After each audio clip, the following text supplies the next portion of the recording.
Alright guys, welcome back to Python slash Linux, I guess. So in this lecture, what we're going to be doing is we're going to be exploring the file system environment, or how to navigate using the command line slash bash to find where your files are, move from directory to directory, copy files, etc. So let's just go ahead and jump right in.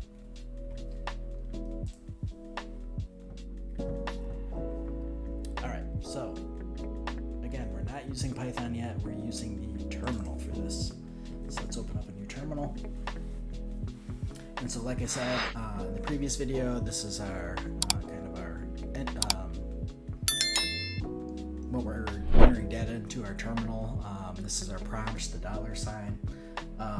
So again, let's PWD shows you where you're at. In this case, for using Praxis, we're in home student. Depending on where you are running your program, you could be in a different environment. So if you're doing it on a virtual machine, like we are doing right now, it's whatever your home directory is. But if you were using Ubuntu on your own computer, or you were using, I guess that would just, if you're doing it on the cloud, navigating through the like on a supercomputer or something like that, you'd have different directories for your home. Let me find. So I'm going to show a figure here.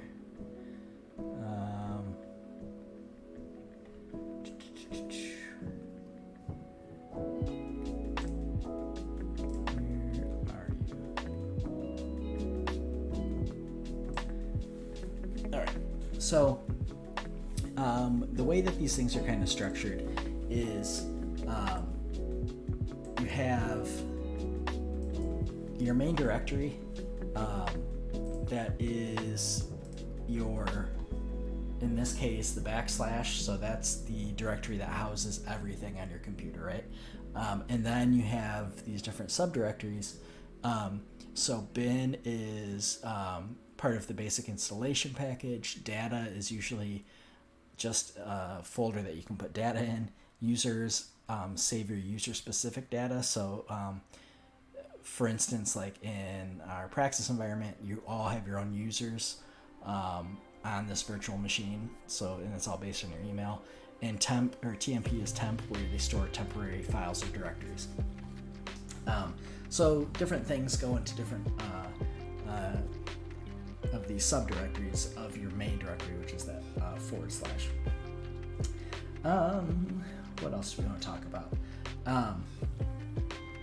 So there can be, the slash can be used as a separator, or to say like another directory, right? So if we look at this figure, so we have slash, and we have the same file director, or folder output that we had from last time. But if we would click onto users, then you'd see I'm hot tep. I don't know what software carpentry is. Amy not there. I don't understand that one. Larry and Nell. Remember, we're doing this analysis of Nell's goop, or whatever it was called. But if you were to write this out, it would look something like users. It would actually be slash users slash Nell, right? So we're in our home directory, then we're in users, and then under users we're in Nell. So that's how you kind of write out getting into this folder right here. Okay. So from where we are, we can hit ls, and you can see that this is our a list of everything in our home directory here. And if you do something like ls-f,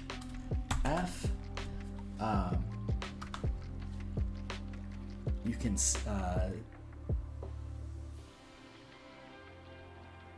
it also will add a, this actually does it by default, but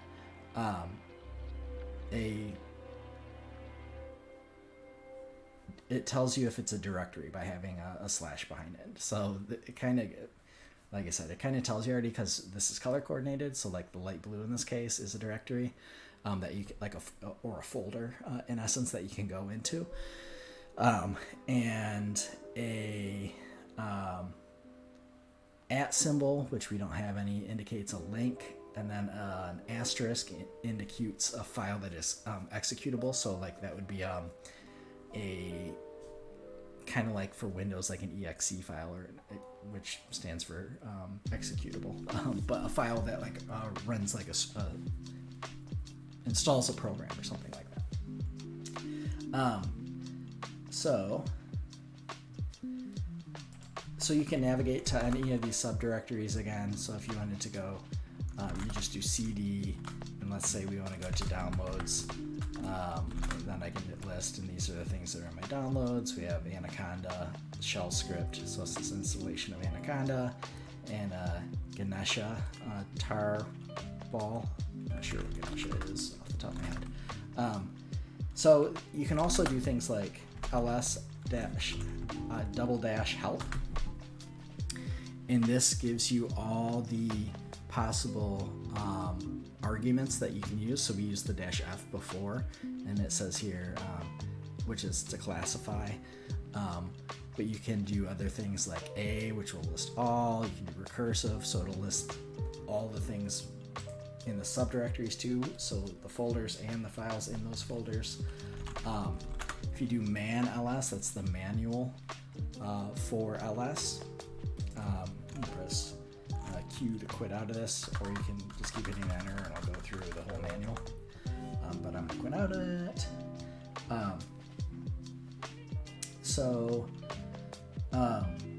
Usually the help ls using this one is sufficient. It kind of gives you like the most common commands and things like that, and you won't really have to use the manual stuff, but if you really want to dig into the weeds, you can use the manual. The other thing is what happens if I call something. So you'll notice there's no J. So if I call lsj, it'll tell me no, that it's an invalid option, and then it tells me to open up this help thing to see why I was confused, right? So let's pull up the manual one more time, and let me just tell you better ways to navigate it. So you can use up and down to scroll through it, or you can do spacebar, which skips like large sections, or B, which is back those large sections, so it's kind of like page up, page down, if people still use that.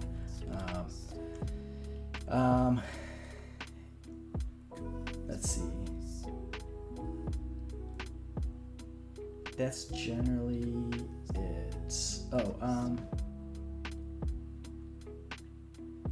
So if I type slash and then a certain word, so I just picked time, it's kind of like search or find in like Microsoft Word. And if you want to keep paging through them, you can hit N for next. Oh, I got to the end, I think. Oh, maybe not. And then I can hit Shift and N to go backwards for that. So if there's like a manual that's, huge, and then you want to just cut to the chase, you can use that. Let's see. All right, so let's look at, so I'm gonna type in clear, just to get rid of all that junk. Sometimes it's overwhelming, especially when you have manuals and stuff up where it's just words and words and words. So I'm gonna do ls f desktop. And so this is what is in my desktop. You see that I have a text file, a YAML file, and then our classroom subdirectory. And so let's do ls F desk top classroom, and then I'm gonna hit up. Let's do my files. Okay, and I'm gonna hit up one more time, and I'm gonna do shell. No, not Shelmer. No, not you. I don't remember what we saved them as. It is data shell. Data shell. Okay. And then shell listen data. Okay, so what I'm going to do is, let me see, how do I want to do this?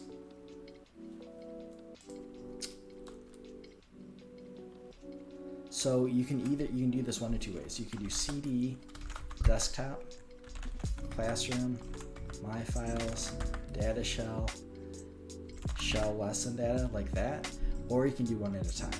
So you could do CD desktop, and you can do CD, what was the next one? Just do ls and put it there. CD classroom. So it's really up to you if you want to take it slow or just put it all in one command. It doesn't matter. Then CD shell lesson data. I should have, okay, exercise data, sorry. So let's actually go into that CD exercise data to get into that. Okay, we see animal counts, creatures, numbers, proteins, and writing. So I'm gonna print working directory here, and you see that we're in home, students, desktop, classroom, my files, data shell lesson data, exercise data. And now if I do this ls-f, whoops. Well, that's interesting. It worked when I had two F's like that. There we go. We have animal counts, creatures, number, text, proteins, and writing. And as you can see, if you didn't have this nice Python notebook where you have the color coordinated, we could tell by the slashes if they were directories or not. But we have the color coordinating, which is nice. Let's see. So let's see.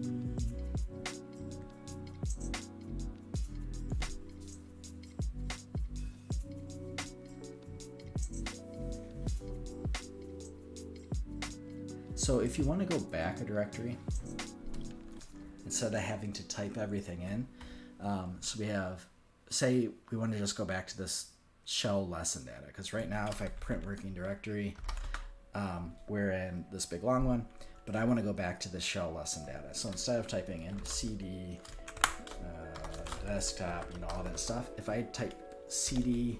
that says go to the directory that one up from where we are, right? So now if I print working directory, you can see that we stop at shell lesson data instead of exercise data. So if we do ls and I list what files are here, we have the exercise data, that the folder we were just in.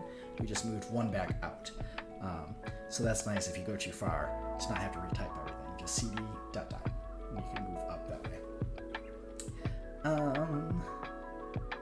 Let's see. Let's try ls f and then another option, which is a. So this lists all the directories in here. So there's hidden directories. I know that's it can really stink when things get put into hidden directories, especially when you're installing packages and dependencies and things like that. If you get real into the weeds of using Linux systems, trying to find where things are and stuff like that can be a headache at first. You get used to it though. So let's see. All right.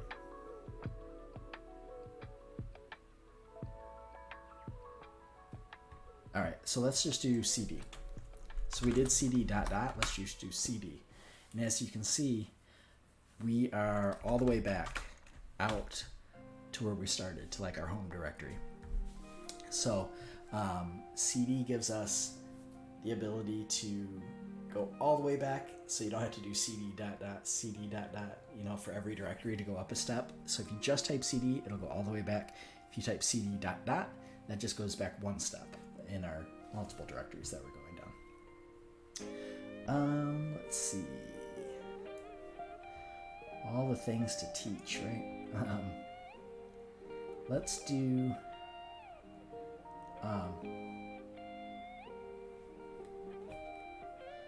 so we can go back. So we have this, right? So I'm just going to, it's going to let me copy it. I don't know if it'll work in the Stowbook.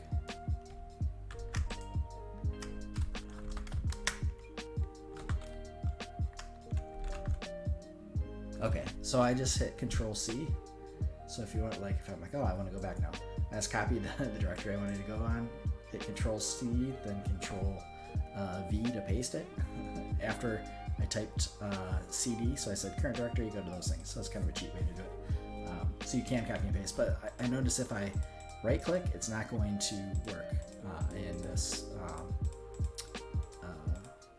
Python environment. So you have to do the Control C, Control V thing. Okay. Now let's do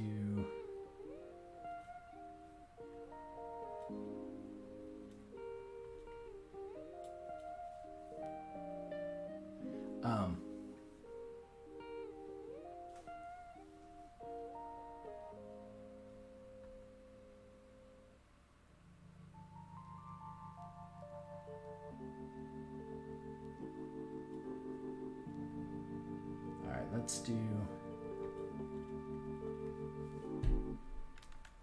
so one other thing that you can do as a shortcut is to use the tilde, which is the one under the escape here. So if you do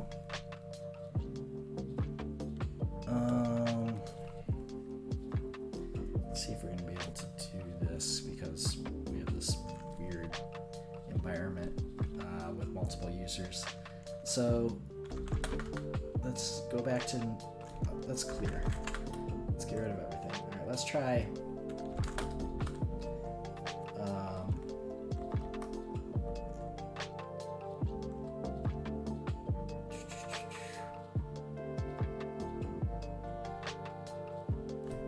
Let's try.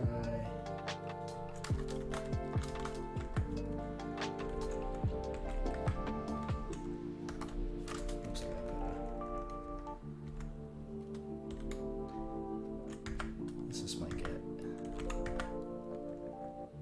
hopefully not too confusing. That's all right. All right, so I've navigated back to desktop, classroom, my files.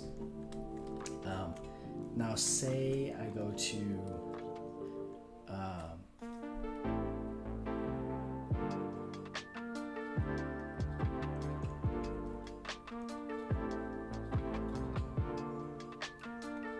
say I want to go to that data file again. What was it? Data shell.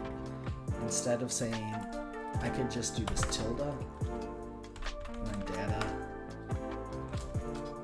shell. Does it work? Is it data shell? Oh, data dash cell. Let's try that.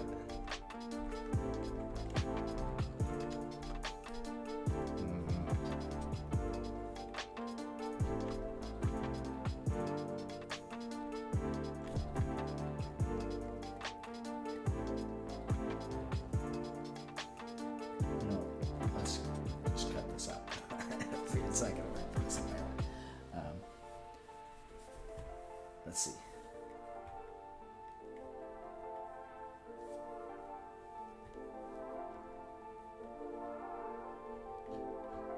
All right.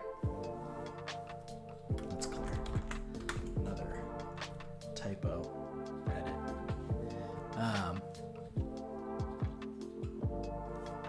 Okay, so let's talk quickly about shell commands here. So, I want to let's just go back to there we go. So if we were to look at shell commands, This is kind of what the syntax is for how to navigate bash. So we have our prompt, where you can see here we have our prompt as the $. It's always followed by a command. So in this case, our command can be ls, which is the list command. It can be cd, which is change directory. It can be what's another one that we've talked about? We haven't talked about copy or anything yet. I guess those are really the only two. Oh, pwd, print working directory, is a command. And then we have our options. Sometimes they aren't options. We'll use none of the options, right? So when we just did cd, we don't use any options. But if we wanted to do ls-f and then -a, you can have multiple options. So this says list and tell us what type they are. If they're, the F, they're the directories, which are blue anyways. Oh, here's a GitLab, which is an executable. You can see it's got an asterisk. And then we say all. So the stuff that has the dots in front of it, those are typically hidden. So if I would say, if I get rid of this .all thing, you can see that all the ones that have the dots in front of them don't show up. So those are the hidden secret ones, right? And then the last thing is the argument. So an argument is, if you're like saying to copy a file or open a file, it's something that the command needs as an input. So in this case, so ls is a good example, right? So or cd can be a good example. So it has a default input where if you say nothing, it just goes to the head thing. But if we, or the top folder, but an argument would be, say we want to change to pictures, right? So that would be the argument, to change directory into pictures. We just don't have any of the options indicated. We've skipped it and left that blank. So you don't need all these, but this is just kind of the order that they go. So if we do cd pictures and then we do ls, you can see there's no pictures in there. But if I want to go back one folder, cd ... So,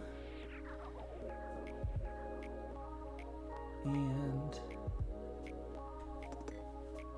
what else do we want to talk about? All right, let's navigate back to our data, right? So we were in CD, we were in desktop, classroom, my files, and then you'd go into your name, but I'm going to enter data shell, and then it was shell lesson data, and then exercise data. Okay, so we're in this place where we have animal counts, etc. Let's see. Where do I want to go? Hold on 1 second.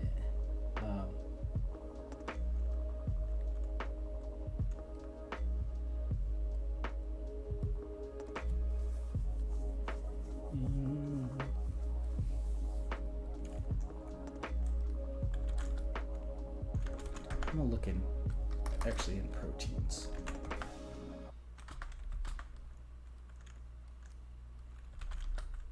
No, we don't want that.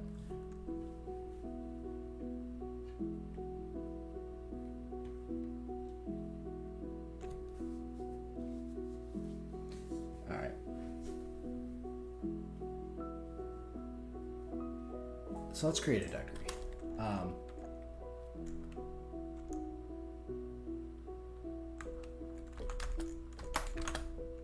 And we're going to call it North Pacific Gyre.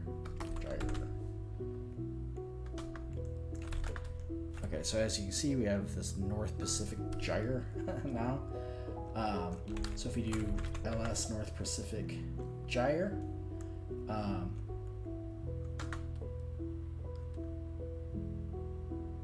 you can see that there's just nothing in it. which is good. We've created an empty directory.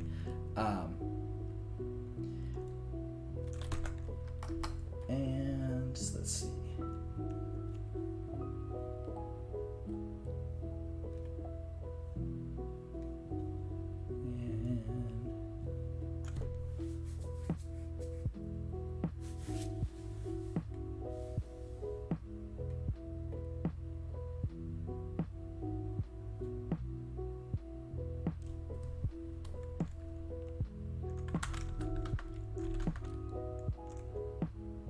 Oh, so the problem is so I'm going to go back to exercise data, and I made the folder I was looking for because I was looking in the wrong spot. So that's something important to keep in mind. All right, so I'm going to do RM North Pacific Gyre. Now I'm going to look. I'm going to do RM recursive North Pacific Gyre. And so you have to do recursive because you have to tell it to remove everything inside it as well, even though there wasn't anything. So now you can see it's gone down at the bottom there. And so I am going to, I should probably bring this over so you guys can see more. I hope you weren't missing a lot from I just noticed that my picture's in the way. Okay, so now I'm going to go back, and now I'm going to go into the CD into the North Pacific Gyre. And as you can see, I have these different files in here. So if I want to see, like, if I had a ton of files and I wanted to kind of search in them, I could do ls, type the name of my, actually, let's go back. So if I wanted to see what files are in North Pacific Gyre, if I'm searching for something, what I could do is I could do ls North Pacific Gyre, and then I could do GOO. And if I hit tab a couple times, it'll tell me what my possible files are in that. So that's where you have to hit it like twice, right? So I don't even have to be in that folder to search to see what is in there with this tab completion thing. 27 minutes minus the edits I'm going to take out of this video. I think we are probably good. So that is how to navigate. It was a little clunky, but I hope you picked up some of the things to figure it out. The best way to learn is honestly just to do it and to like mess around, to jump from place to place. I wouldn't use the delete, remove directory, remove function a lot because you might delete something that you needed and there's not really like an undo like there is for using a GUI. But that's generally how you do it.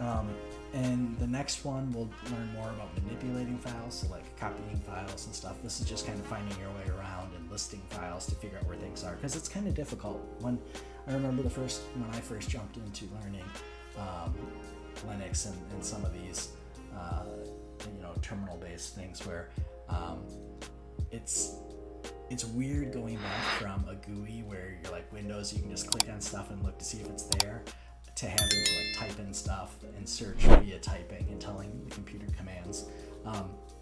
So it does take a little bit to get used to. So I hope you enjoyed this video. You learned a little bit. It's and these are things too. I'm gonna attach a cheat sheet for navigating Bash and things like that. And it's not stuff that is, if you forget, is gonna like ruin you, because you just look it up and it's just a few commands. So anyways, if you're watching on YouTube, hit subscribe. I hope you enjoyed this video, and I will catch you in the next one.